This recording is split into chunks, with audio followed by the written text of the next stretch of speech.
আসসালামু আলাইকুম।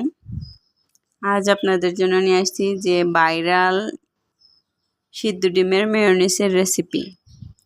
তো আমার মনে হয় রিলে এই রেসিপিটা কেউ দেখে নেই, এরকম কেউ আছে যে সিদ্ধ ডিম দিয়ে মেয়োনিজ বানানো যায়। ভাবলাম যে আমিও একটু ট্রাই করে দেখি, সেটাই আপনাদের সাথে একটু শেয়ার করলাম। তো দেখেন আমি এর জন্য 2টা ডিম ভালোভাবে সিদ্ধ করে নিয়েছি, একদম ফুল বয়েল। তো আমি ডিমের খোসাগুলো এখন ভালোভাবে ছাড়িয়ে নিব। 2টা মিনিট ছোটো ছোটো পিচ করে দিব আমি, কারণ আস্ত ডিমটা ব্লেন্ডারে দিলে আবার কেমন হবে, এর জন্য ভাবলাম যে একটু কেটে নিই।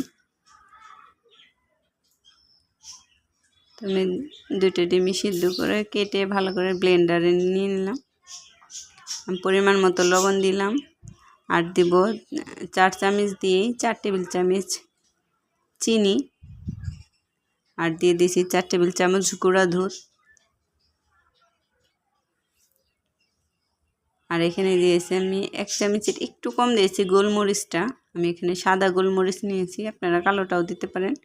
আর এখানে আপনারা সয়াবিন তেল, অলিভ অয়েল, আর আমি মানে যে কোনো তেল ইউজ করতে পারেন। আমি নিয়েছি বাটারটা গলিয়ে তারপরে ওই বাটার দিয়েছি 4 টেবিল চামচ,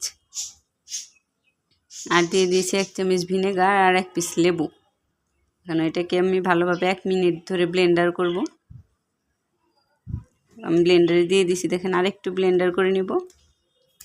সুন্দর হয়ে গেছে, আমি 2বারই করছি, দেখেন একদম ক্রিমি হয়ে গেছে।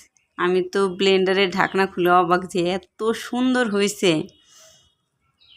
তো আমি চামচ দিয়ে নাড়া দিতেছিলাম, তো বাইরের কেনা মেয়োনিজের চেয়ে 100% টেস্ট, আর এত সুন্দর হয়েছিল। আমার বাচ্চারাও তো অনেক পছন্দ করছে, মানে এত সুন্দর হয়েছিল যে আলহামদুলিল্লাহ আমার কষ্ট আসলে সার্থক।